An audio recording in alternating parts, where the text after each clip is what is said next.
सुप्रभात बच्चों, मैं आज आपको लघु कथाएं पढ़ाने वाला हूँ। हमारी पहली लघु कथा है उषा की दीपावली। लेखक है श्रीमती संतोष श्रीवास्तव जी।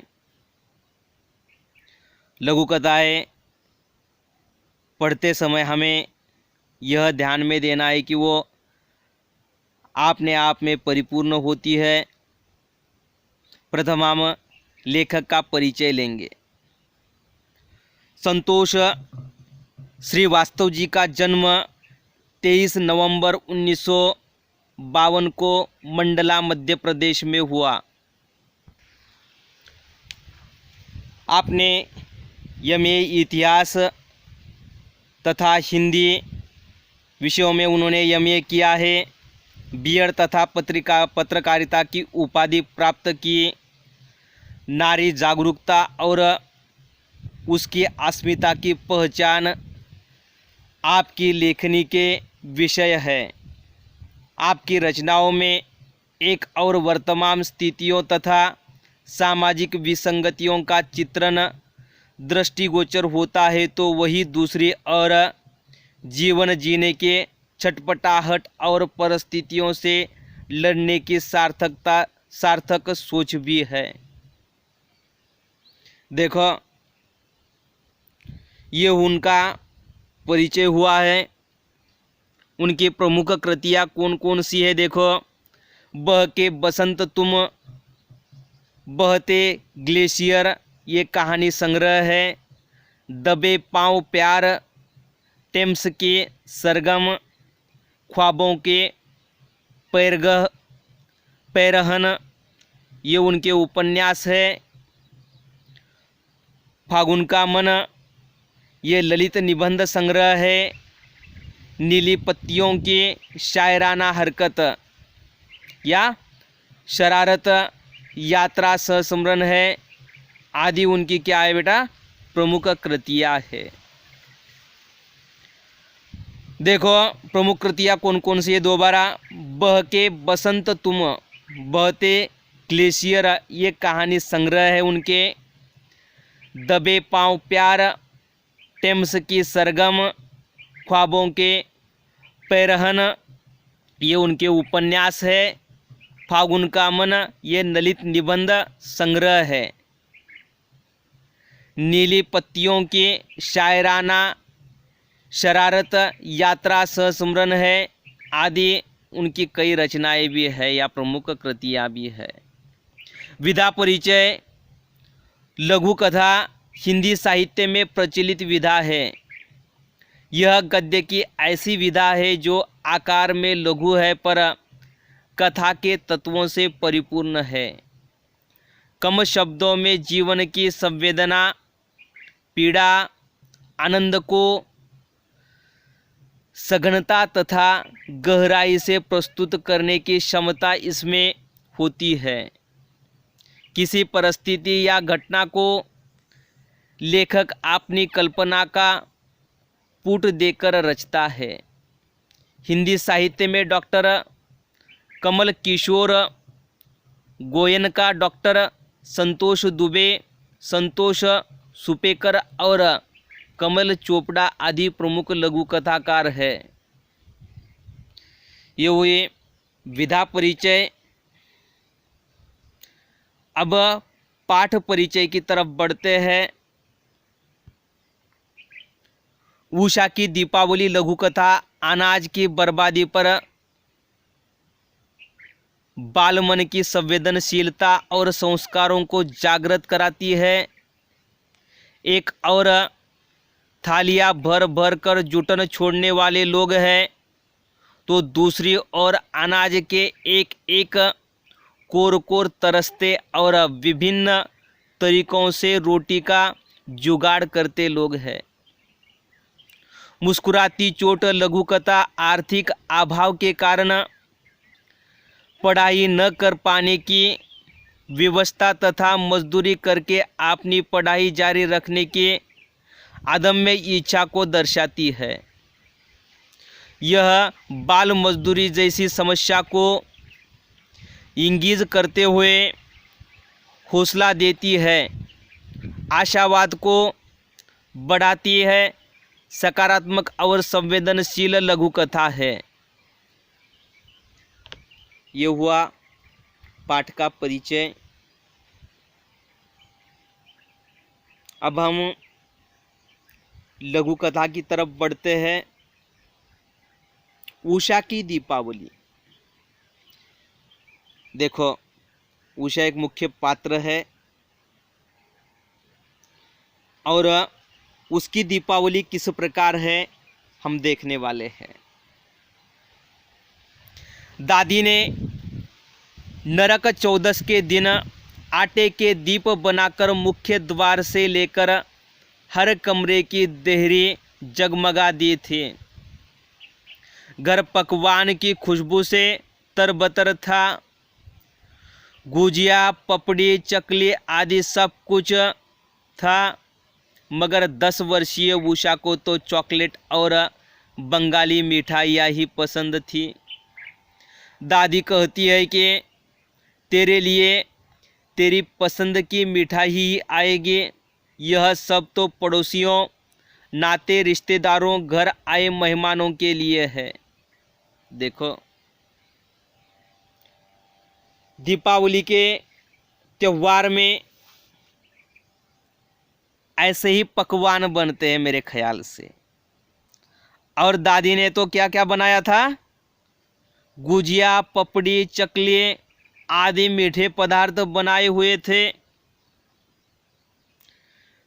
और उषा को तो क्या है, ये सब कुछ पसंद नहीं था। और दादी कहती है कि तुम्हें जो चाहिए वो मिलेगा। ये जो सब कुछ बनाया है ये किनके लिए है? रिश्तेदारों के लिए, घर आए मेहमानों के लिए, पड़ोसी लोगों के लिए है। इसके कारण चिंता करने की आवश्यकता नहीं है तुम्हें। और तुम्हें क्या पसंद है ये मुझे मालूम है, और तुझे भी यह मिलेगा। खुशी का, प्रसन्नता का वातावरण था। उषा भी खुश थी और घर के परिवार के लोग भी खुश थे, प्रसन्न थे। अब आटे के दीपक कंपाउंड की मुंडेर पर जलकर सुबह तक बुझ गए थे। उषा जॉगिंग के लिए फ्लैट से नीचे उतरी तो उसने देखा पूरा कंपाउंड पटाखों के कचरे से भरा हुआ था।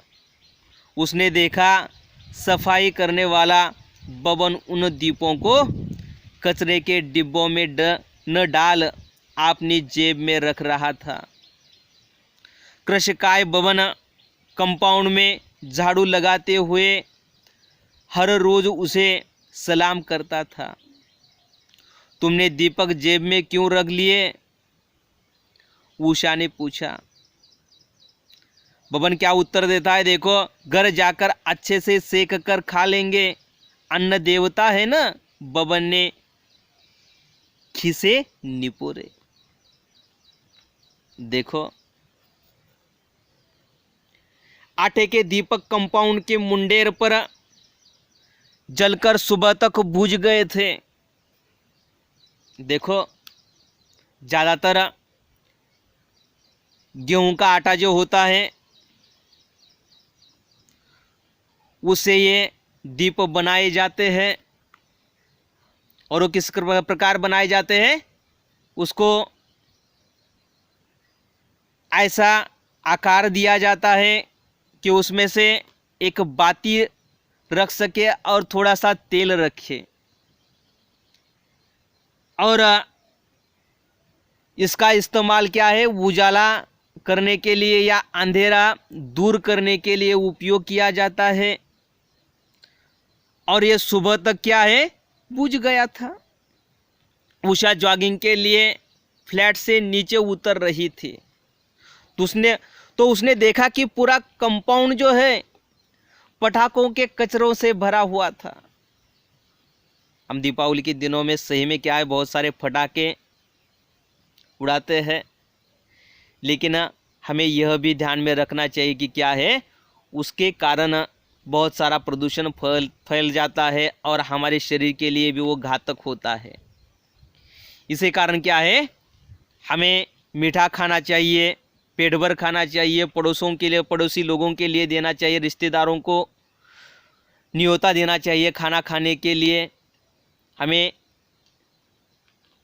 नए कपड़े एक नहीं दो दो ले लो, लेकिन क्या है, प्रदूषण नहीं फैलाना चाहिए। लेकिन यहाँ पर किस प्रकार का वातावरण था, बहुत सारे फटाकों का कचरा जो है, कौन, बबन जो है साफ सफाई कर रहा था। अब बबन उन दीपों को, कौन से, जो बुझे हुए बुझ गए थे, वो दीपों के क्या है, जो बचा हुआ भाग था आटे का, वो जलता है क्या, नहीं जलता है। और गर्म होने के कारण वो खराब भी नहीं होता होगा, क्योंकि क्या है, उसमें तेल वगैरह होने के कारण क्या है, सुबह तक खराब भी नहीं होता। लेकिन उसको बहुत सारी मिट्टी भी लगी होगी, धूल भी लगी होगी रात भर बाहर रहने के कारण, फिर भी ऐसा वो विचार करता है क्या, नहीं करता है। अब दुबला शरीर था बबन का, कंपाउंड में झाड़ू लगाते हुए हर रोज उसे, किसे, उषा को सलाम करता था। तुमने दीपक जेब में क्यों रख दिए, ऐसा किसने पूछा, उषा उसे प्रश्न करती है। तो उस पर बबन उत्तर देता है कि क्या है, अन्न देवता है, वो किसी व्यक्ति की परितृप्ति कर देते हैं, खाकर क्या है, परितृप्त कर देते हैं। अब तुमने दीपक जेब में क्यों डाले, ये बहुत ही सुंदर प्रश्न था, किसका, उषा का। क्योंकि उसे ऐसा मालूम होता था कि अब उसने सोचा भी नहीं होगा कि अरे इसे क्या है, सेक कर खाते होंगे। अब बबन ने खिसे निपोरे और वहां पर ठहर गया।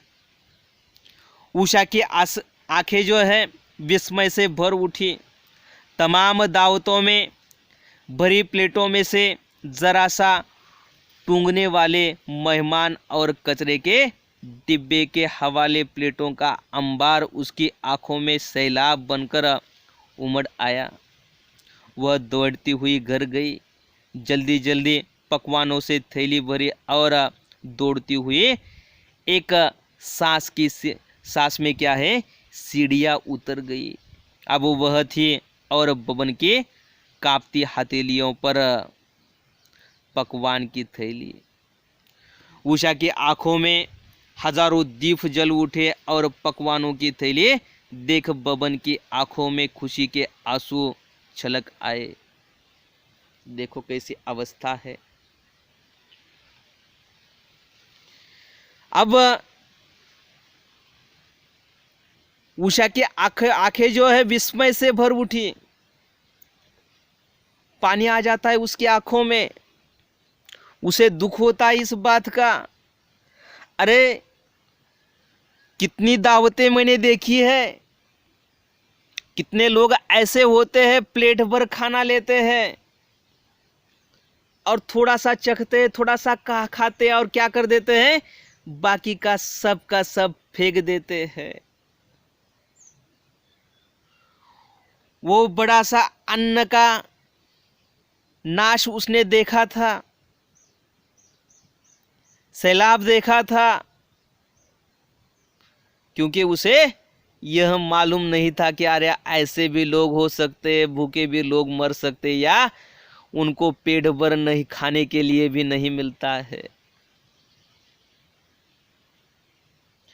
जिस प्रकार का मिले वो पेट भर भी नहीं मिलता होगा, उसने कभी सोचा भी नहीं था। आज प्रत्यक्ष में उसको देखने के बाद उसके आंसू निकलते हैं बाहर आंखों में से। और वो क्या करती है देखो, वह दौड़ती हुई घर गई, जल्दी जल्दी क्या है, पकवान निकाले और थैले में भर दिए।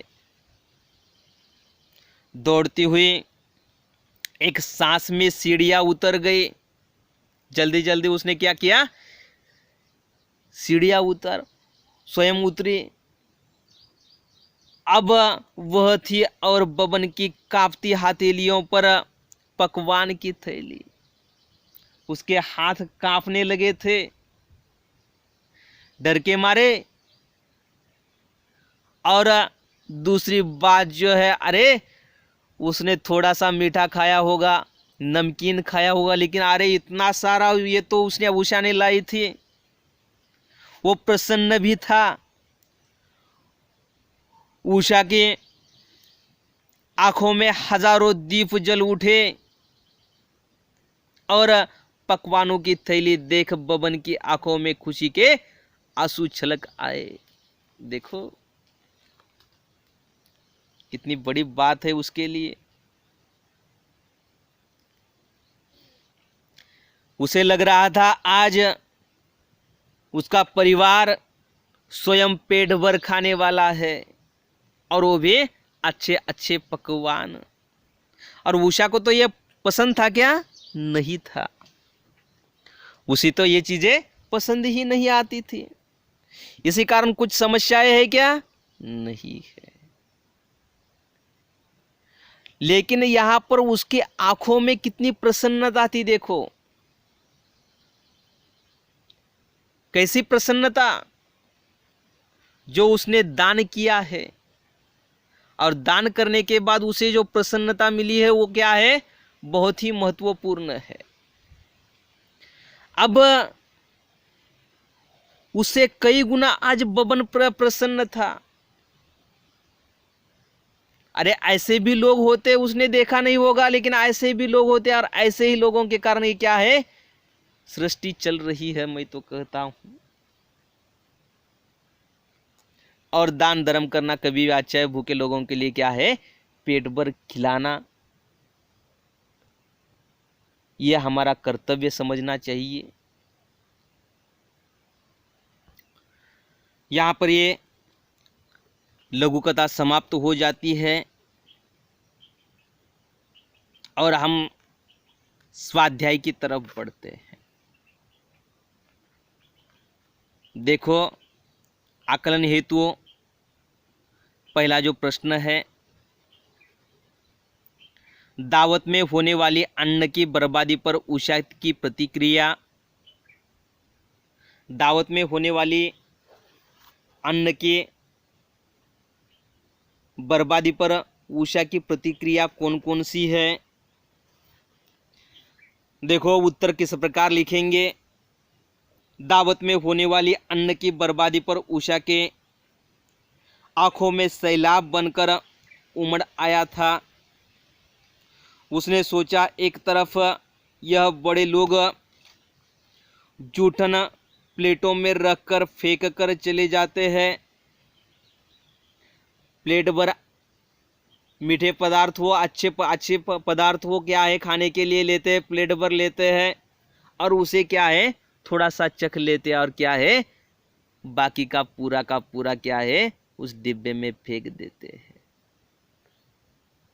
अब उसके यहाँ जिस प्रकार चौकीदार सफाई कर रहा था, वह देखती है किस प्रकार चौकीदार जमीन पर गिरे हुए दावत